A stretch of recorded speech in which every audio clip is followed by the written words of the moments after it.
Hey, hi guys, it's me Harini again from Filtered Recipes. Today I'm going to show you a simple homemade cream cheese recipe. I know in many places cream cheese is not available, so it's very easy to make it at home and with very few ingredients. So without any further delay, let's get started. So in a heavy bottom pan, I've taken like 2 liters of whole milk. It works only with the whole milk. You need that fat content. So once it's all like nice and boiled, I'm going to add like some lemon juice mixed with some water. I've mixed 4 tablespoons of lemon juice with 2 tablespoons of water. You can also use vinegar. Once the fat separates from the water, now it's time to drain it.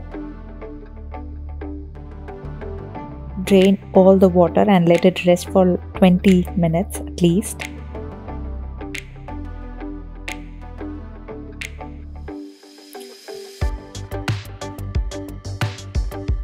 So once it's all like drained, now I'm added in a mixer jar. I'm adding about like 2 teaspoons of yogurt to it and some salt as well.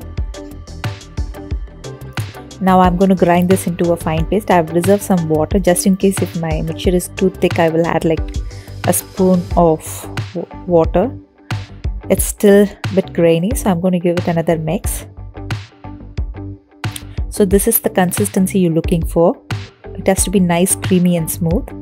Once it sits in the fridge, it will get little thick. So we need to refrigerate this for like at least 4 hours and it's ready. Did you guys see how simple is that? So I hope you guys all try this at home and please let me know how it tastes. And I'll be showing you a cream cheese cake recipe very soon in my next video. So please keep watching. Bye.